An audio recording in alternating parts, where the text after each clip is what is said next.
Ladies and gentlemen, you are listening to the Pranzata Podcast. This is your host, Andrea Pranzatelli. This is episode number 169 on the Pranzata Podcast here on YouTube. This is a new guest, his first time here. This is a Philly comedian who goes by the name of Wutchamccallit. He is not only a comedian, he's a politician, and he has a really interesting background that I'm going to get right into. So my first question is, one of the things you wrote in your bio that you sent to me before this episode, you said that you became a comedian by accident. So can you explain that to me and the people listening what that means? Well, first of all, thank you. Thank you for bringing me on yeah, to your absolutely. platform. This is awesome. This is amazing. Very thank cozy you. and comfy. Yeah, thanks. Yeah.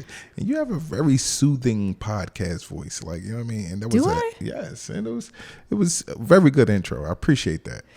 It's funny you say that because when I listen back to my podcasts, I always feel like I'm too hyper and I'm trying to work on calming down. It's a very kind of monotonish, like it's very smooth though, like quiet storm. But yes, I got into comedy literally by accident because literally I wanted to become, of course, my dream is like many people is to become an actor. Mm-hmm. So looking for acting classes and things that actually can like pay off, because you get to the point where you want something to start paying off dividends. Mm-hmm. Like you get tired of putting out money and then it's just for you to do some acting for beginners class and there's no real payoff. Yeah. So I actually wanted something that is reap some type of benefit. Rather if it's like, hey, they aligned you up with some type of talent agency or maybe it's some type of commercial or whatever the case may be. Yeah. And I think I found like this, I kind of forget, it was maybe an improv or some type of acting place that basically it was very credible. Mm-hmm. So I was going to join there and I set up an audit to actually view their facilities. Then they canceled that one. Then they tried to set up a phone call with me. Then they canceled the phone call and then they pushed it back to like later on in the week. And as I'm scrolling on IG, the Keith from Up the Block commercial comes on for Philadelphia Comedy College. Mm-hmm. So as I'm looking through their website and I'm seeing that, okay, they offer an acting 101 class, and I'm like, okay, that's dope. So I'm like, damn, I can learn this skill while enhancing another one. And then to see Ray was a part of it as well, which is a Philadelphia comedy legend. And it's like, wow, like, hold on. And he's going to be in the class every day? Yeah. I was like, worst come to worst, I can network with these guys. Yeah. I have a podcast. I could get them to come on, different things like that. That's how I'm looking at it. And it's like, okay, cool. Even if I'm not funny, it's like, we'll figure it out. Like, you know what I mean? Everybody thinks they're funny. You're the funny guy and you're like your friend group and everything like that. But I've always said that to write jokes is a skill. Like, and I've never been the one to like, poo-poo on anybody's art form. Like, so I never wanted to be the guy to come in and be like, just not taking it like the craft serious enough to where as though it's like people could kind of see through, oh, this is just a stepping stone for you. You're not really here for the real grind, like where some people put their blood, sweat, and tears in this and are trying to become, the next something in the comedy space. So, and I never wanted to be that guy. So I definitely wanted to take it like serious once I joined in. And so just to reiterate, so you joined this acting college to get better at acting. They had a comedy class there, and that's how you segued into comedy through that comedy class? It's actually a comedy college, Philadelphia Comedy College. Okay, gotcha. So I'm not sure if you heard of it, but Philadelphia Comedy College. No. Yes, it's actually called Philadelphia Comedy College. You take a course up there. It's actually at Temple. Okay. It's actually at Temple. And Ray, which is a Philly comic legend, and Keith from Up the Block, which he goes by Vernon Keith Ruffin now, in his older age now. But Keith from Up the Block is from Urban Expressions. I'm not sure if you're familiar with that, but that was a channel that came on back in the day. Oh, yeah, never heard of it. They played music videos and all types of stuff. They had parody videos, which Keith is kind of the king of. Like, you know, like he'll remix a song in a heartbeat. So yeah, you have these two legends that are in their own right, and that are very close tied to the Philly urban community. And they're basically saying they can't teach you how to be funny, but what they're trying to do is basically shape up what you already have and kind of help you, you know, navigate your way to, like, hey, if this is something that you want to do, you know, maybe like you think you know how to tell jokes from watching TV or watching comic. I grew up on Comic View and everything else.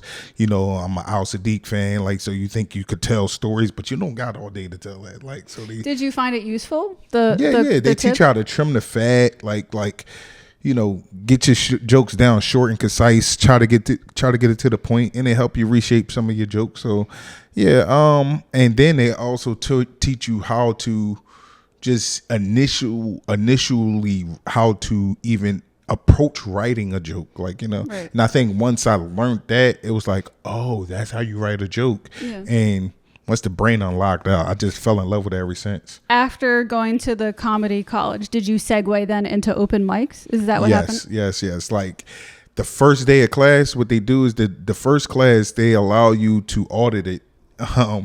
And basically they give up so much tape in that first day of class. For real.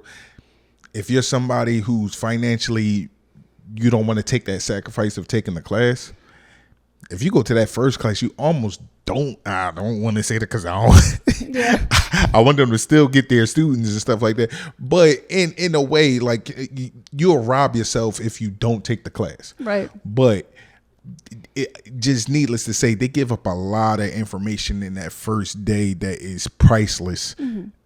Especially if you're somebody that has already kind of been on the comedy scene and you just kind of want to like refine, like if they're not really getting anywhere, they kind of want some just maybe it's little nuances that you just haven't like really taken advantage of, or whatever the case may be, or just little things that you probably don't even know, like how they approach the mic. Mm-hmm. You know, hey, taking the mic out of the, you might think it's something simple like, hey, take the mic out of the stand, but no, removing the mic, giving yourself space to actually perform and different things like that. Learning the rules so then you can later on break them, but learn the rules and know the rules first before you're able to break them. So. Okay. So another thing you mentioned on your bio was that you're also a politician. So this is you're the perfect person to ask about this, because this is a topic I have been meaning to bring up on my podcast. So you're, a good person to talk about this with. Recently, I've taken a step back from staying connected to politics. As someone who's a politician, what do you think about that? Is that a bad thing that I'm distancing myself from it right now? No, not at all. Trust me, if I wasn't involved with it, I'll take the step back too.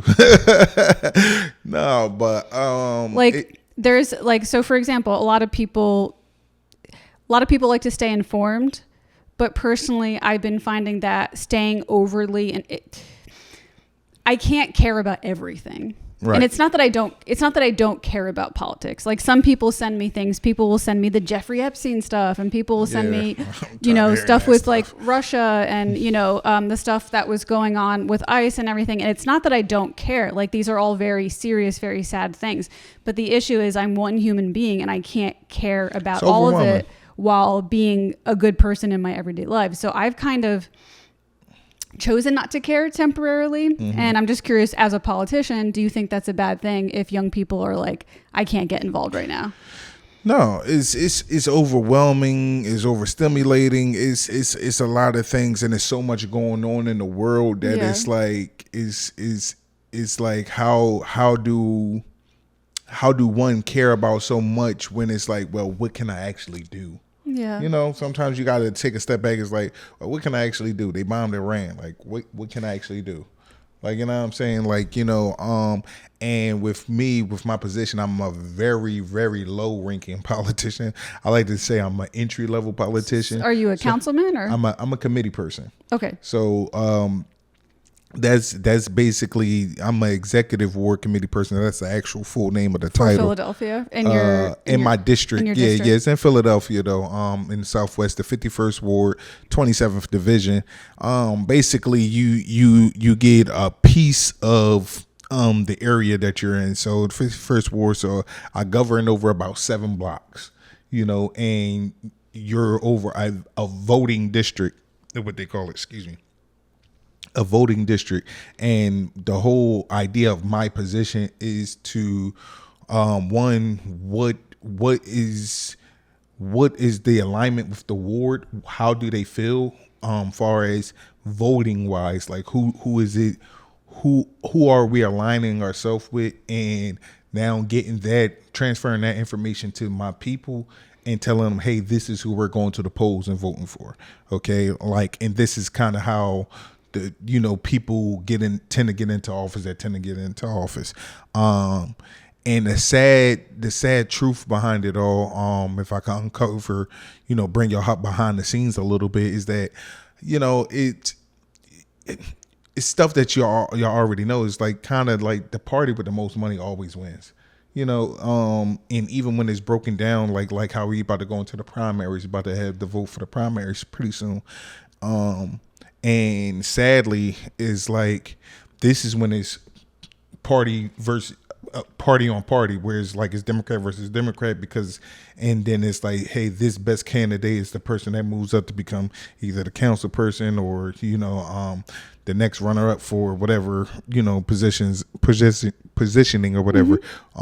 Your city councils come, not just city council, but your state reps come up out of this, different things like that. So but sadly, it's kind of like when the mayor's race were going on, and you had people that were like, to me, like Helen Gim, she didn't have the financial backing that like most of the candidates had.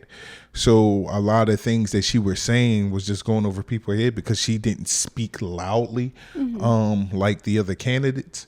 And I think a lot of times what happens is too, we with how media has manipulated our way of looking at things, we vote for color versus voting for what the candidate is actually saying out their mouth. Because now, hindsight 2020, I mean, while the mayor has done phenomenal things, we also see not so phenomenal things that she has done in the process. And people like, oh, like, what I mean, now they like to do the toss her on you thing. Like, oh, that's your mayor. Yeah. That's your mayor. Like, no, y'all, somebody voted for her. Yeah. Like, you know what I'm saying? So, and I think about like one of the main things was police involvement, and how she wanted more policing and different things like that, which is something that I'm not going to sit here and say that it's not needed or whatever the case may be, but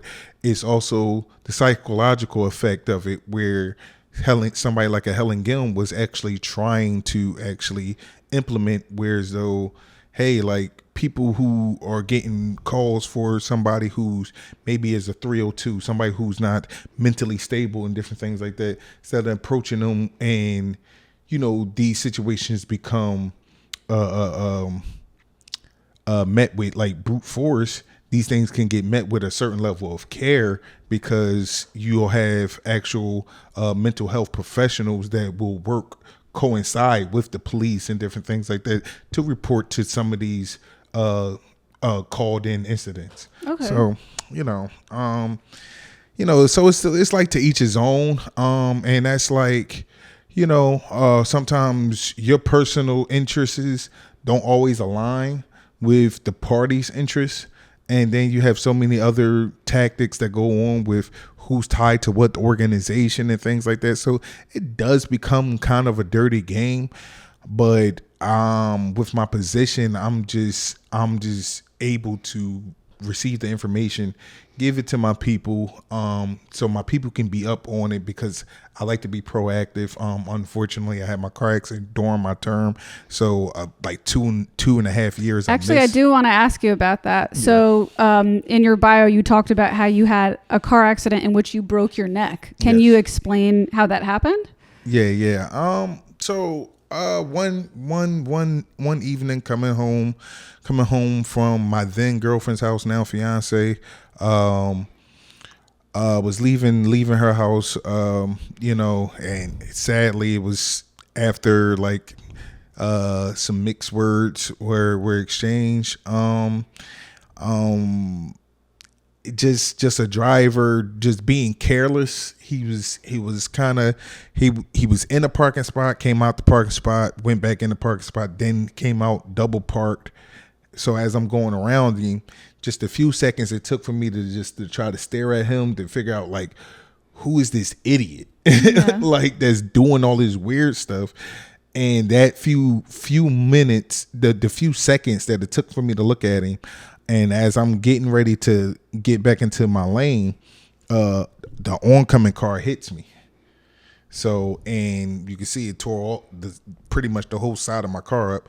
For some reason, because at this time I'm immobilized, I was actually paralyzed for a week. When did this happen? This happened 23. Okay. Is that why, if you don't mind me asking, is that why you have a cane? Yes. Oh, yes, my God. Yes, so you've had a cane ever since this accident? Or have you had one before that too? No. Cane was definitely because of the accident. Wow. So, and also, you broke your neck. Yeah. Wow. So what happened is one of my cervical vertebrae, I forget how many you have. I think it's 7 or 8, whatever, however many. So my 1, 2, 3. So my fourth one shifted out of place. And what happened is it pinched my spinal cord, and it turned my whole body off. So, yeah. And you were paralyzed for a week? Paralyzed for about a week. At any point during that week, were you concerned that you might not get feeling back? No. Because they have these, science has evolved so much that they have ways of actually testing out the body reactions to actually know if you will regain your sensations and everything like that back. So I think almost like that day while I was on while I got rushed in through the ER, they actually let me know kind of like within like a half an hour. How was I'm trying to picture myself in that situation. Yeah. I have such phobia. Like, I don't smoke weed or drink or anything because I have phobias about not having control over my body. So even if I'm getting the chills just thinking about it. Like, even if they told me you're going to get your feeling back, I think the sensation of not being able to feel anything might like put me into a mental hospital. Like, it might just set me over the edge mentally. What was your mental headspace like? I think once I was told that I was going to get everything back, I think I was just more so overjoyed and like more grateful to be alive. Grateful to be alive. One, because I kind of gave up in the process, because not wearing a seatbelt, getting tossed around in the car and everything like that. It was one of those experiences where it's like, I don't know if I blacked out or not, and it came back too, because they would ask me, but I felt like I was conscious through the whole thing, because it's like it was like a slow motion movie, and basically I felt it. But the thing was, when I went to go get up, I couldn't move. The only thing I could do was turn my head. So just waiting on the ambulance to get there. Like I said, once they put me onto once they had to break the window, bust into the car, basically lift me up out of the car. I'm asking them like, hey, is my body attached? Because I can't feel anything, but you vaguely feel like your limbs dangling. So I'm thinking like, yo, is my arm ripped off or something? It was probably just like a confusing feeling. Yeah, it was more so confused, because it's like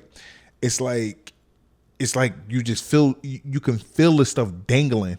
So it just don't feel like it's on you. It don't feel like your body is together. So it's like is my arms and stuff still attached? Yeah, And that would freak me out. yeah, So they was like, no, everything is still there. I'm like, but is it okay though? Yeah, But is it okay though? Like, there's like, yes, everything is fine. Like your body is attached. Everything is there that's supposed to be there. I'm like, all right, because this stuff doesn't feel like it's there. Like, so yeah. But like I said, I think it was either in the ambulance, or I think once they got me to the ER room, they told me maybe within a half an hour, they was like, hey, you're going to get your sensations back. We can't promise you like how much or whatever the case may be, but like you will get your feelings and things back. You will walk.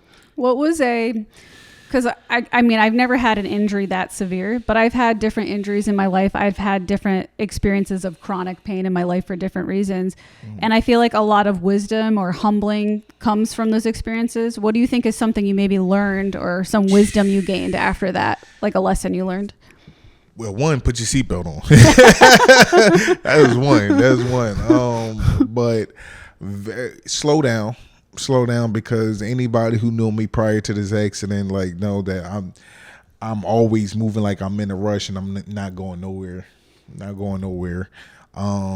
Stay focused, I guess. I guess people kind of, when you have your limbs and you have everything and you've never had anything like that happen to you, I'm sure it's easy to get into like this, like you said, a rush or a hurry, but I'm sure that maybe that kind of taught you to slow down. I mean, you have a cane now, so it's like life taught you, like, now you're gonna slow down. Yes, yeah. It slowed me down literally. Like, yeah. I mean, yeah. I didn't know it was gonna make me move like a turtle now. Like, but yeah, wow. I slowed down a lot, but slow down. Don't be in a rush to everything. Don't feel like you have to be everywhere. Because even with now, it's like, because sometimes my body just tells me no. Like because now I don't always feel like I want to go. Now with the comedy thing, I kind of fight through some of that, because it's like, I know that's the only way I want to get to the next level. If I'm out here, I'm being seen, and it's hard to try to ask people to put me on your show or something like that if they don't know who the heck you are or whatever. So yeah, that, and slow the anger too, because anybody who has known me prior to this went healthy me, like not always the most pleasant person, so jolly teddy bear, but like, hey, that gear can switch. Right. It can switch real fast, and so God knew what he was doing. Because even with certain situations I get into now, and I know it's like, sometimes I look at it as like, if you knew me when I was healthy, your tone would be switched, like, but it is what it is. So, and it's also something that's humbling for me to like know that, like, hey, like, this is some of the reasons what we did it for, because who knows, like, what I mean, and so many situations, and you could watch it on YouTube and the Instagrams and things like that. So many people get into arguments and things like that. You see people get knocked out, their head hit the ground a certain way. That stuff could be internal bleeding, all types of different things like that. Who knows if that person even got up? We watch these videos, we might even laugh at them or whatever like that, but we don't know the outcome of those videos and stuff like that. And what I mean, one thing even my grandma used to say, and my mom is notorious for letting me know, you can't beat everybody now, like, what I'm saying? So you'll win some, but you trust me, there's always somebody out there better than you. So can't whoop everybody. Yeah, no, like what you're saying, it was a humbling experience. That's why I asked, like, what did you learn after that? Because knock on wood, I don't want to ever get into a car accident. I don't have a car right now, so I guess it's not really possible unless the Uber driver gets into an accident. Yeah, they do that. They definitely do. So what happened to me, I mean, I've had different injuries and different things happen in my life, but the most recent one was last year. I had a mold exposure. Don't worry, it's not here now. It's all clean. It was in this, where I live now. There was mold in here that was hidden. I couldn't figure it out, but it's finally taken care of. But for about 8 months, I really couldn't breathe. And there was a couple times where I went to I could breathe, like I could breathe through my mouth, but I lost so much like breathing through my nose that all the things that I used to do. Like I used to go to the gym. I had to stop going to the gym because I would get dizzy and feel like I was going to faint at the gym. There was a few times I went to the ER. There was like one time in my sleep that I woke up unable to breathe, and I thought I was dying, and I had a panic attack, and this went on for a good 8 months straight. And I isolated myself. I stopped doing comedy stuff. I stopped hanging out with friends. I was single, and I have a boyfriend now, but at the time I was single and I gave up on dating. I just would do my best to get through work. And then I would just like lay in bed, like pet my cats and just go to sleep. Like my whole life was just misery. And what was humbling, what was difficult about it was that because I couldn't find the source of the breathing issues, I couldn't fix it. And then finally I was able to find the source of it and get rid of it and heal. But even healing, I had to get sinus surgery. Like I had to go through a surgery, and that was a whole thing. I had the surgery in September, and I didn't start feeling good until November. So I've been I've had my life back since November, December, January, February, March. I'm alive again. I was alive, obviously, but I was barely living. I have my life back for the past 4 months. And I remember after that experience ended, my feelings were like, God, all the problems that I had that I thought were problems weren't even problems. Like, I'm just lucky to be alive. Like, just lucky to be able to breathe now. You know what I mean? Like, you really take that stuff for granted. And I have to remember that, because now that I'm feeling good again, I do catch myself like stressing over dumb shit. You know what I mean? I'm like, wait, I have to remember like a couple months ago, I couldn't breathe for 8 months straight. You know what I mean? So yeah, and it's sneaky stuff like that. And hopefully, like, once you found out that was the root cause, that you had a couple of months where you didn't have to pay rent. Because I don't want to get into that on the podcast, but that's a whole nother issue that we won't get into it. Right. But no, and then not that's only the that, politician side of me that's coming out. The organizer side of me coming out. But not only that, but when you recover from mold sickness, it's like a slow recovery. Right. You know what I mean? And like I said, the inflammation was so bad that like the doctor was like, yeah, we have to like create like new holes. Like we have to open up your sinuses, because what happens is it gets so inflamed, like it tightens up and there's no room for the air to go. So yeah, and then there was like digestive issues, because mold sickness causes like digestive problems. It causes like headaches, like anxiety, all kinds of stuff. So it was just like this whole, I'm feeling a lot better now. Like I'm back to the gym again. I'm back to performing. Like I have my body back and I'm feeling really good. But it's like, damn, like that was a humbling experience that you could be doing great in life, and like it could all be taken away from you over something so stupid like that, you know?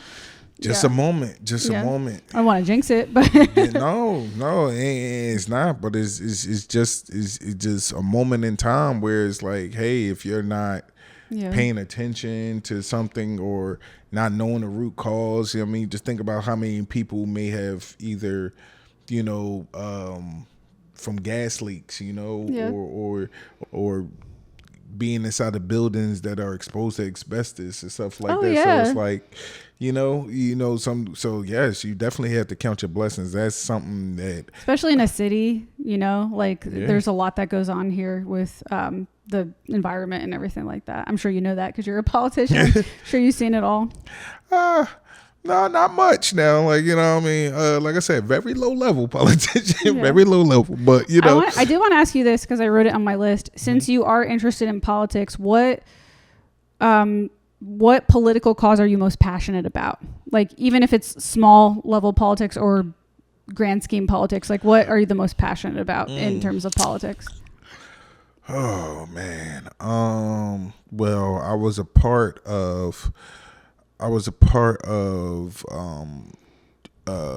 the attempt to raise the minimum wage, whereas though now a lot of, your entry level jobs like McDonald's, your Chipotle's, Targets, Walmarts, and things like that, they have since raised their minimum wages.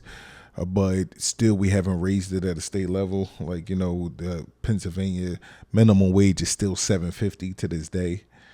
So if a job so desires to hire you and they tell you, hey, we're going to start you off at $7.50, there's nothing you can do about it. Like, which is sickening to think about. I know that was a cause that we fought for and won. the city actually reaped the better benefit of that, where the city jobs have definitely received an increase.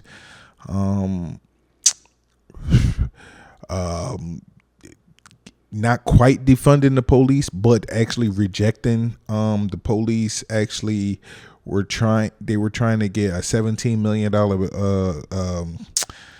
increase a couple of years back, and also that would involve things like facial recognition and other like security measures and stuff like that, that I think would have basically just kind of plagued more of the urban community than anything.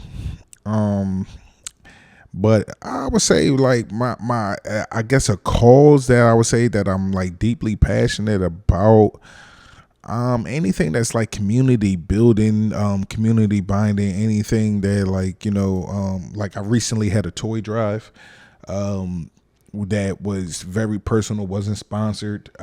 Everything was pretty much paid for by myself, and my mother, who chipped in, and anybody else who gave donations, which was very few folks. It's about maybe 7 folks.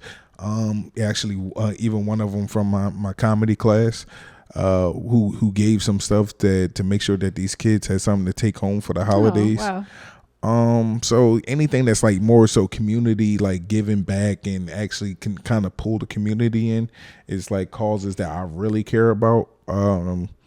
But anytime that's something that is of a major scale, like fighting for legislation or anything like that, and because in some way you feel like you're a part of history on that one. Mm-hmm. A lot of times people don't realize this, and they're making it like a thing where they're just finding out that Rosa Parks and the whole Montgomery boycott thing was an organized event, like, mm-hmm. And I'm like, yeah, you don't say. I remember saying it, and now this is actually before I had the fact. I actually said this to one of my organizing colleagues. I was like, yo, so once I learned about what organizing was, I was like, do you think this is what Rosa Parks and them did? Because it's like, the more I'm learning about this, I was like, it makes sense. Like, you know what I mean? To think that like the tactics we use today weren't used back then. Yeah. You know what I mean? That's what they were. That's how you organize protests. The same way how you organize protests from back then, you still organize them today. Yep. Different things like that. It's just like, that's just what it was. And it's to think that people are like upset that she was an organizer, because they're like, well, her husband had a car this whole time, she could have just drove to work. It was a bigger point to be made. She wasn't doing it for herself. She was doing it for the future. The reason why people like myself can sit wherever the heck they want, even though we still choose to sit in the back now, which is a story of another time. But she stood in the place for that right, because so many people fear the consequence. And that's even like today, like when we organize protests and different things like that, we have to ask if people who have jail records and different things, because the possibility of you getting arrested could be high if we attack this a certain way. And also, sometimes to let y'all into a little secret, sometimes the arrests, when you see, there were 17 people arrested at this protest, 33 people was arrested at this protest, sometimes that's organized. That's organized. Like, the police are even organized with us on it. Hate to say it, like, spoiler alert, but they'll tell you, hey, they give us a certain amount of warnings, and it's like, hey, okay, this is the last warning. Yeah. And whoever hey, your ass can't go to jail. Excuse me. I was about to say, can I cuss on you? Yeah. Like if you're behind, can't go to jail, whatever the case may be, it's time for you to pull yourself out of the line, or whatever. And those who already signed up and said that they're okay with making the sacrifice of going to jail, because they know 9 times out of 10 they can get right out. They could get out on ROR, or the bail is probably going to be light. They don't care. we deal with that accordingly, so. What do you think is the biggest political issue in Philadelphia today? And anybody listening to this, it is 2026 in case someone views this clip later. Right. Oh my God. The biggest thing. Is it the fentanyl crisis or is it gun violence? Like, what do you think is the biggest thing in Philadelphia that needs work at the moment? Oh man, it's a lot. You're like, it's a lot of shit. It's a litany because and it's sad because it's like to think that one person could fix the issue just because of who you think you voted for is gonna make it change. The police are still people who clock in. You know what I mean? They have a job to do. They want certain things to operate a certain way. Even to the people who catch the bus, you think, hey, their salaries are pretty substantial, and yet they hold out and they go on strikes and different things like that because they want more. Gun violence is always going to be. I'll tell you, like while you're thinking of your answer, for me personally, as a female with no car, the SEPTA scares the shit out of me, and I have to use it. I take the Market Frankfurt line, and let me tell you, I don't go after dark. Yeah, I do not go after dark, and even during the day. So like, I wouldn't say that's the biggest issue in Philly, because that's just an issue that affects me personally, but I don't feel safe on the SEPTA, and it's disgusting too. The Market Frankfurt line, like when you go in there, you're gonna smell urine. You're gonna see people shooting up, getting high. They smoke on it now. Very smoking. Like people smoke cigarettes. People smoke weed on there. All types of stuff. Really bad smells. Next thing you know, you're going to work and you gotta explain to you. Listen, it's the subway card I got on. Like, you know what I mean? Like. In the summer, some of the men will be like sexually aggressive towards the women. They not necessarily they'll touch them or anything, but like they'll get in their face and say all kinds of stuff. So when it's like hot out, I want to wear a tank top or shorts. I feel like I gotta like cover up my whole body because some of the men will be creepy on there too. So it's just like a rough situation, Yeah, I can definitely see that for a woman, and just in general, even me as a man, and I'm getting on there, and now even more so with my condition, I'm like, you feel like you can't like fight back if something. Like I mean, not as well as I would want to, so it's like. Yeah, I can understand that being like something, and the police get on, they get off, they don't even walk through all the carts, and it's generally only about 2 cops. They ride it for about 4 stops and they get off. It's like a Wild West on there. I think that's why there's so many issues on there, because they don't have any surveillance or anything like that. So if something were to go wrong, there wouldn't be anything anyone could do. It's literally nothing nobody can do. You know what I mean? And everybody mind their own business, and the only thing they'll do is pull out their phone. Yeah. Instead of calling somebody, they gonna be like, yo, this is crazy, y'all. But like I said, I think gun violence is always going to be at the top. I think the police and the other law enforcement agencies have they're doing a better job of cracking down, because as you can see, some of these indictments that have come down within recent memory, because I hate to say it, but these young boys have been out of hand lately. They try to bring that Chicago attitude over here to Philadelphia. Like, now, granted, we were young and we were wild, we were reckless, but generally, like, even there was always a lot of shoot 'em up, bang bang murders and stuff like that going on, but that usually were with higher level crime, with people who were really into like some money moves and things like that. But when it come down to like the lower level street guys or whatever like that, it was generally fights, so the gun violence has peaked to an alarming rate, and then it's almost like a trend amongst the young men, like they want to be perceived, and then they got these little gadgets they could put on their gun, and they shooting 30. What part would you say it's mostly West Philly that these issues are, or North Philly, or both? It's hard to say. It's hard to say. I think it's Philly in general because you North Philly has their issues with they know who the players are out there. Southwest, where I'm from, has its issues. We know the players that are out there. You got West Philly.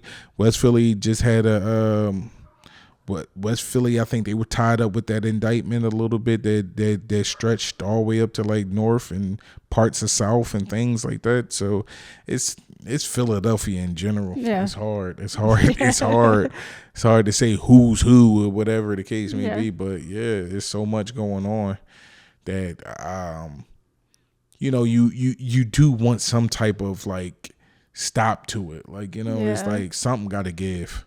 When I first saw, I've only been living in Philly for 2 years now. When I first saw Kensington, like the worst parts of Kensington, that was an eye-opening experience for me because that's not something, I came from central Jersey. I came from the Jersey suburbs where everything was like, it was a totally different thing. Like you can just walk at night. Like, I mean, of course you have to be careful. Like you can't, nowhere is really safe, even in central Jersey, but you could walk at night, late at night for the most part. You can leave your door unlocked for the most part. I mean, like, of course something can occasionally happen, but here there's just like no chance. Like if you could leave an Amazon box outside, like here you can't do that. Like if the Amazon delivery driver comes, like you run downstairs and you get that shit right there. I'm actually watching as how many stops is by. Like, okay, are you watching? I'm watching. But yeah, it was a Amazon totally package different to next week. Exactly, but yeah, seeing Kensington for the first time, and for those listening to this who aren't aware, Kensington is one of the. It could be the biggest in the United States, but it might actually be the biggest, but it's at least one of the top biggest open drug markets in the United States. So there's just, you walk through those streets there and there's just heroin needles all over the ground, like people laying all over the ground. You don't know if they're alive or dead. It's like a zombie land, and a lot of them are like losing flesh on their skin, so they look like literal zombies because the drugs they have now, it's called Trank. I don't know if you're aware of that. So what used to be fentanyl now has animal tranquilizer in it. They call it Trank, and it's a progression. Like it started with the heroin, then progressed to fentanyl, then progressed to Trank, and it literally eats their flesh alive. So they have like open flesh. A lot of them lose their limbs because of that, because their flesh kind of rots away. And there's a lot going on down there. And speaking of the SEPTA, I see a lot of that like on the SEPTA as well too. Yeah, it's pretty insane, That's beyond me. You told me something with the Trank. That's very, very new. I've gladly been removed from the streets for quite some time now. So Kensington saddens me because also how it's kind of popularized, and also it just seemed like it's, for lack of better terms, the Wild Wild West out there. Like, you know what I mean? It's like a lawless land. Like, yeah, that's why it's popularized, because people know like we can do this here, Yeah, and I mean, it's one thing for the addicts to be out there, but it's like the dope boys are just like casually passing through, like like, you know what I mean? And I hate to say it, but you got some of these popular rappers that like, popularize like putting the the junkies and things like that in their videos and they go over there and they exploit it. Yeah, exploit them. They got videos also with some of these content creators on YouTube where they get them to fight and different things like that. It's weird. I will say this though, I have seen some content creators that go out there and interview some of them, and I'm okay with that. I'm okay with that because that's kind of actually like giving them a chance to like talk about their experience out there. Mm-hmm. It could be a little bit of exploitation because again, it's getting views on your channel, but I have seen some like decent interviews where they're like trying to give them money and be compassionate to them. Yeah. But yeah, you're right. When it comes to like the the rap videos or like trying to get them to do crazy shit or just like record it just to show people. It's rough. Making them like, you know, do crazy things for an extra hit or something. Yeah. You know, that's the stuff that I don't condone. Like, you know what I mean? It's one guy out here that actually comes out there and gives a lot of them free haircuts and stuff like that. I see some of his content. Like you said, the one that does the interviews, this is good because you hear the story, so you understand. It's like, you know, for some of them, it's not their fault while they're out there. It's funny you say that because I learned that as well. I learned because, like I said, when I first moved here, I was fascinated. I was like, I've never seen anything like this in my life. This is crazy. So I started watching some of those YouTube creators that were interviewing them, and I learned the same thing, and it totally changed my mind about homelessness.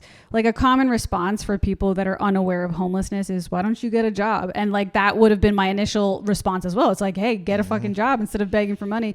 And it's a lot more complicated than that. You hear about some of the craziest stories. Like, for example, one story I heard was a young woman who her own mother would sell her daughter's body on the streets. Her daughter was like 12 years old, and the mother was so addicted to drugs that she would sell her own daughter's body.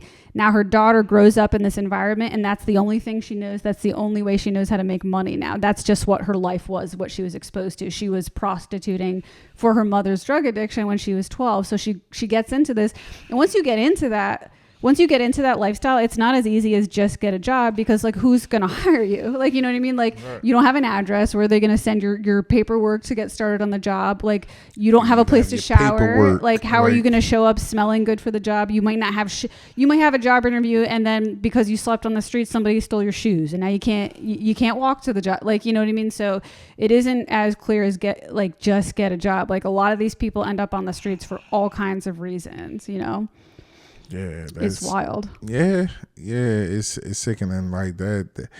I believe I heard that story or somewhat similar. It's probably similar stories about that. Yeah, it's a lot of similar stories. I actually grew up with somebody that, you know, had a story like that. And tell you the truth, as a kid, you don't even know, like, drugs don't even pass your mind, like, you know. But, you know, I had a classmate that actually expressed and actually had the confidence in me. But as a kid, you know, you just love yapping your gums a little bit too much, you know, and I didn't learn the value of keeping my mouth shut until like very later in my adolescence. But, you know, she expressed some stuff to me, and I foolishly told other people, and one person was the wrong person to tell, and he then went back, told her and told the class. But yeah, she was out there doing something strange for a piece of change with her mother.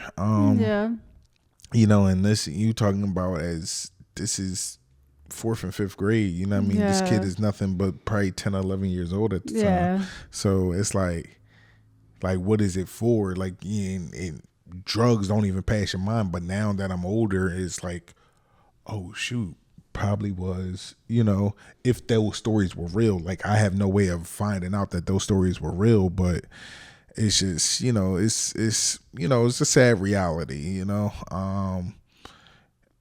Growing up in that lifestyle, it's just yeah. All right, I do have some more questions for you. Okay, I did a whole podcast episode about this, but I do, from my previous episode, but I do want to bring this up to you because it's on the forefront of my mind, of course. Are you worried about AI? It's like yes and no. Okay, yes, from the perspective of because they are allowing people to monetize off of it, which I think that is what's keeping AI alive, is because people know they can get paid off of it. Because at first they weren't allowing people, like, if your face or your voice wasn't in the video at some point in time. Or whatever. You mean content creators are making fake AI? Is that what you're saying? They're getting paid? What do you mean getting paid? So yeah, but you got these like YouTube videos that are YouTube pages that are starting to spawn out of anywhere, and they're right, and it's just all AI. It's not real. Literally all AI. It's funny you say that because I have a TikTok account too. I hate it, but I just opened it to help grow the podcast. But I get a DM from somebody on TikTok, and they said, "Hey, I looked at your YouTube channel. I think you're talented. What you need to grow your channel is to make some YouTube shorts." And that's true. I do need to make more YouTube shorts, but I'm one woman. It's really hard to like produce a full episode, work my regular job, and then, as a piano teacher, and then do the podcast. So I was like, you know what? At some point I would like to pay an assistant to make me YouTube shorts so I can, grow and monetize my channel. So he goes, "I made one for you. Let me send it over for free. If you like it, maybe we can consider working together." He sends me one over that's clearly an AI version of me. So this person used an AI. He didn't edit a video. He just used AI, had it scan my YouTube, and then sent it over to me. I'm like, this is going to be the new scam of like, people are going to be trying to sell content creators like, "Hey, I'm your assistant," but it's literally just an AI program. Or people are going to be ripping off other people's content and making a whole YouTube. Like, there could be somebody out there who likes my YouTube and is like, "Oh, she's not making enough shorts. I'm going to use AI and I'm going to actually make money off of her stuff." Like, there's going to be people out there doing stuff like that. You know what I mean? Wow. So it's pretty crazy. That's just like that's just on like the YouTuber end of things, but we haven't even like touched like all the other areas. Like, I'm sure in politics, it's going to be a thing. Like, get ready for the next election, people. Like, there's going to be deep fakes of politicians saying this, doing this, and then you won't trust what's like real or fake anymore. Yeah. I think they're gonna. I think by the letter of the law, they're gonna have to have some type of level of decorum that they'll have to stick to, that will limit what they can do to strategize against an opponent. Yeah. Because other than that, also that's like, it's like defamation. You know what I mean? You having this person say something that they didn't really say or something like that on there.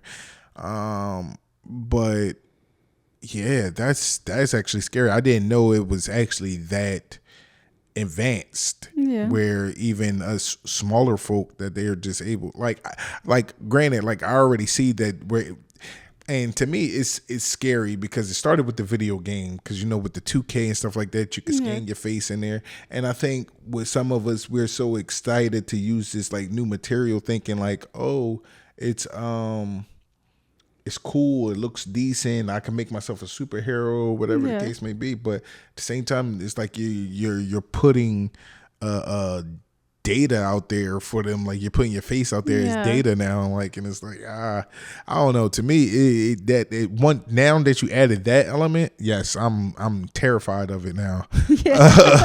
I'm terrified of it now because it definitely is like watching us all. Like the phone definitely, like you said, like certain things, like even me, I had like I said, my last podcast episode is about this. My one friend like kind of made it pretty evident to me that when you talk to do you use ChatGPT?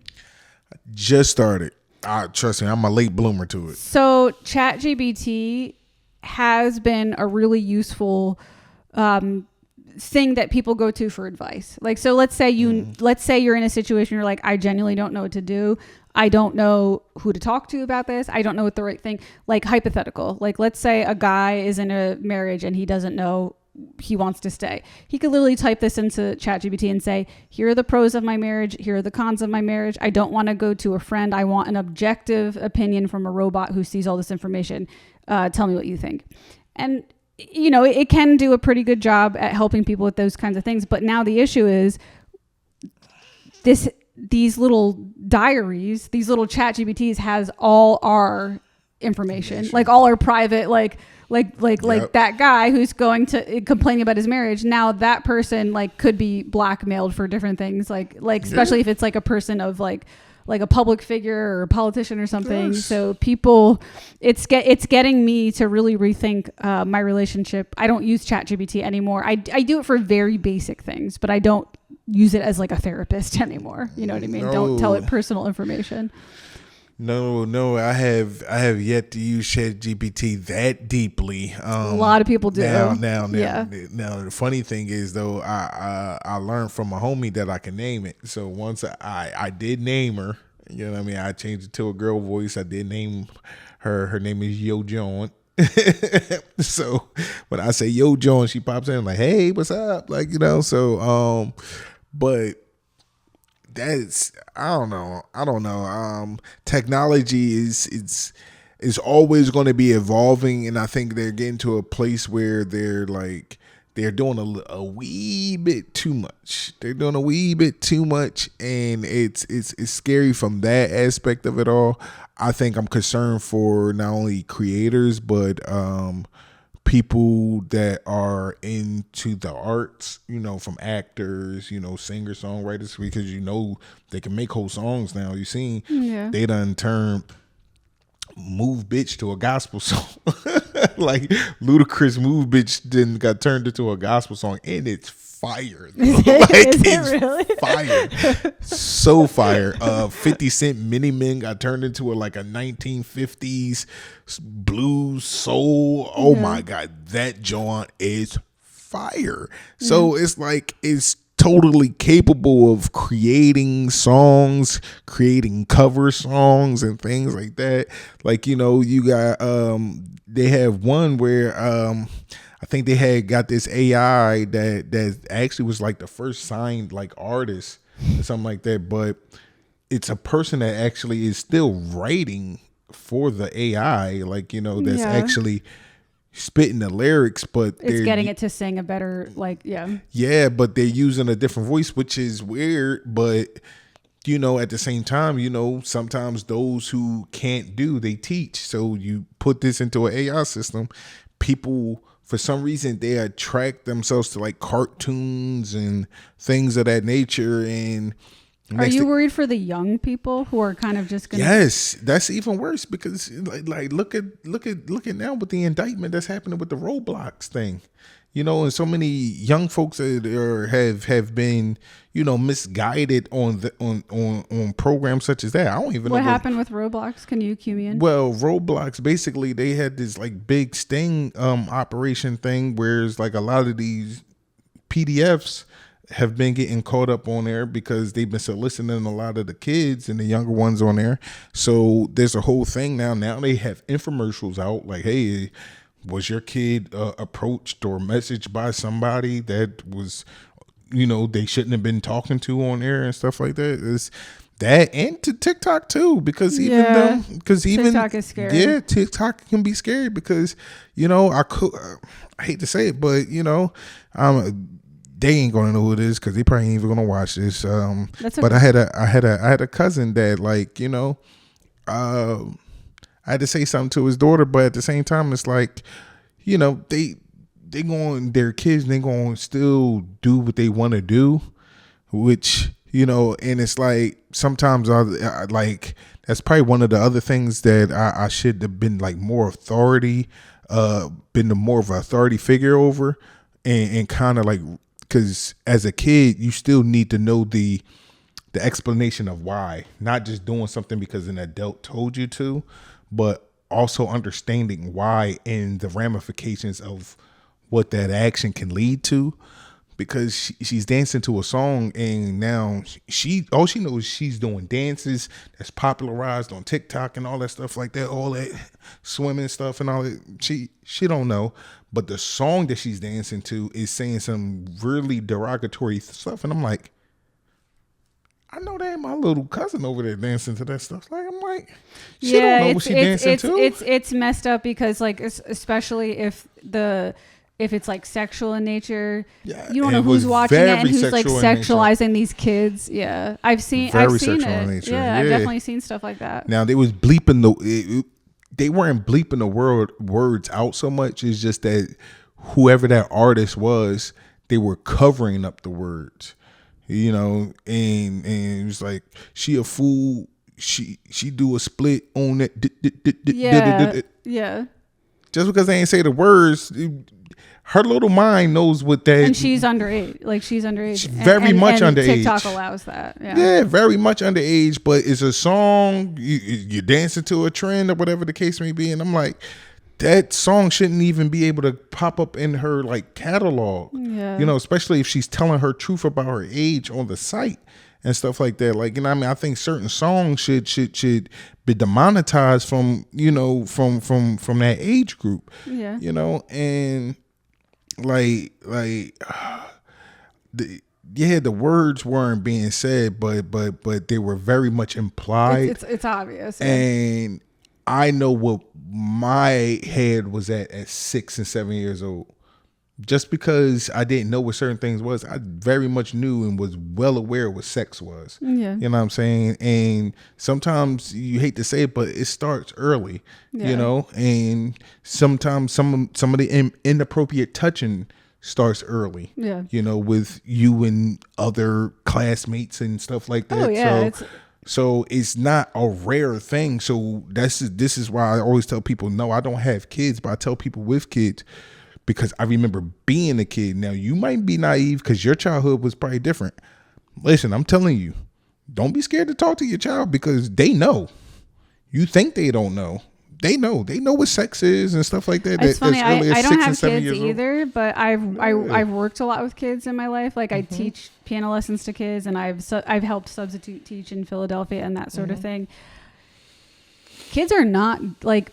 They're not dumb. They're like little adults, especially now. They're really smart. They're almost smarter than adults in some ways because they have like that open curiosity that we kind of shut off when we get set in our ways.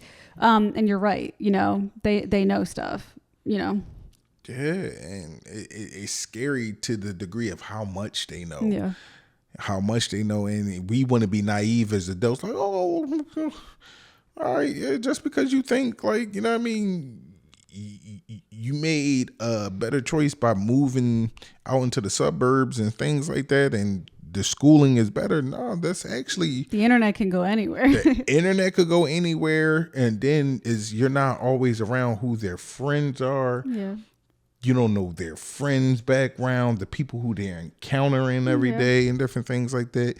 You know, even as they get older and they get to those curious adolescence age, you don't know what drugs and different things like that they could be getting exposed to or whatever the case may be. Like, you know, I've had friends who've had friends that's been, you know, snorting cocaine since they were 12, 13 years old. Yeah.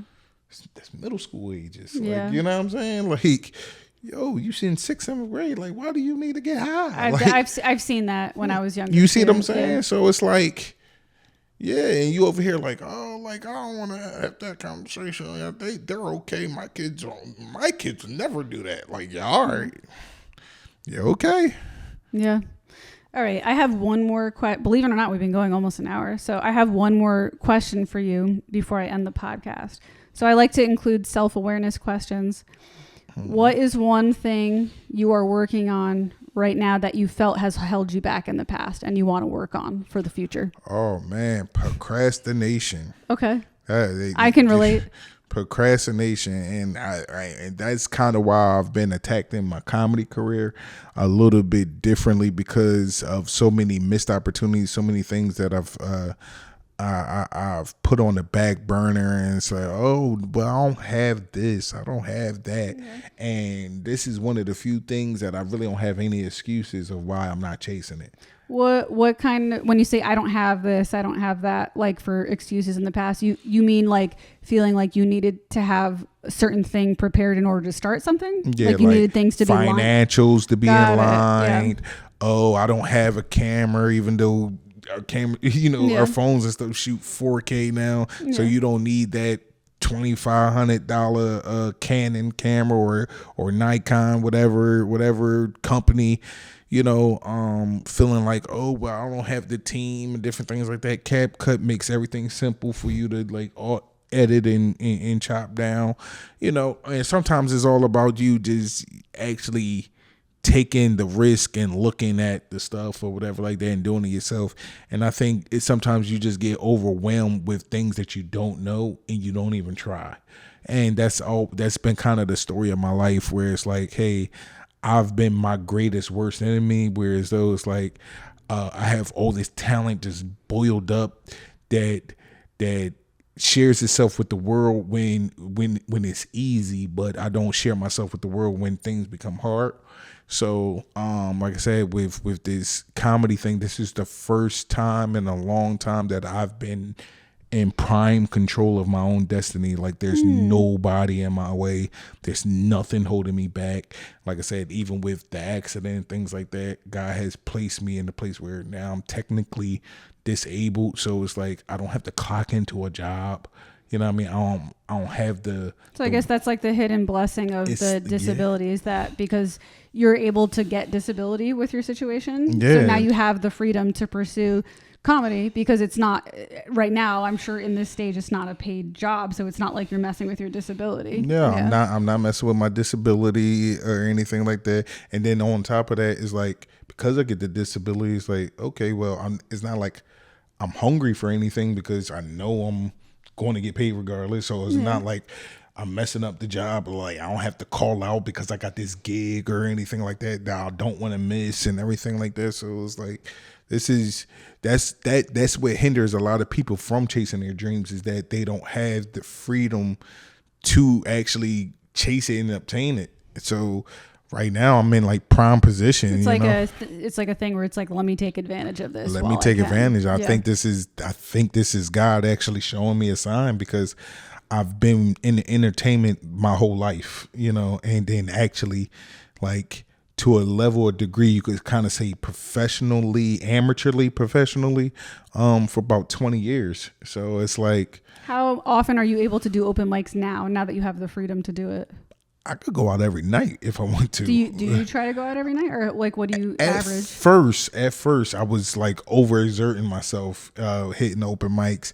Anybody know about the infamous Tuesdays? Infamous Tuesdays, you can hit, and I'm about to name drop. So you can hit Ortlieb's, you can hit Close Corners at Brownies, you can hit Jose Pistola's. Mm-hmm.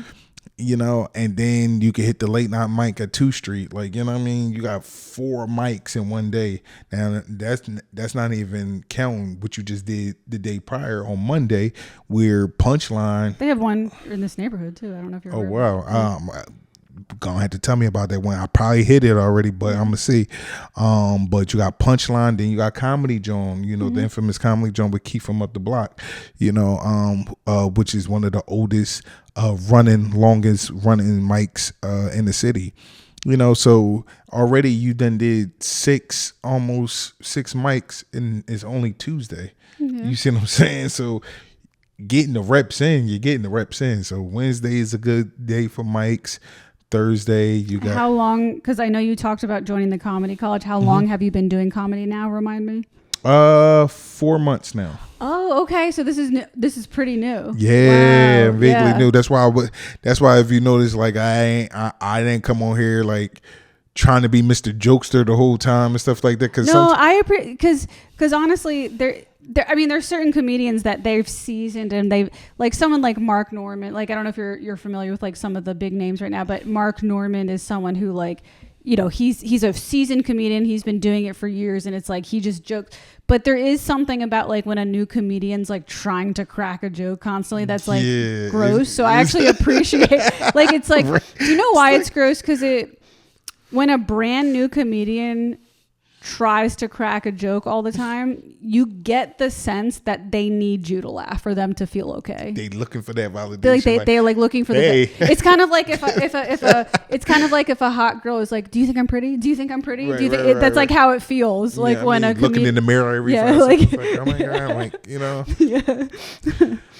Yeah, so and it's funny because I had to stop myself from doing that in conversation. I said, let it be natural, because I do crack jokes a lot regular conversation, but it seemed like when you're around comedians, it seemed like everybody seems like they're trying to, and it's like, it almost feel like I'm auditioning sometimes, because a lot of them have mics and different things like that I'm trying to get on. So I'm like, hey, I'm funny because remember, I had you cracking up at the bar the other night, so it's like, just let it be natural. Like, sometimes I'm not always the jokey kind of guy. Like, you know what I mean?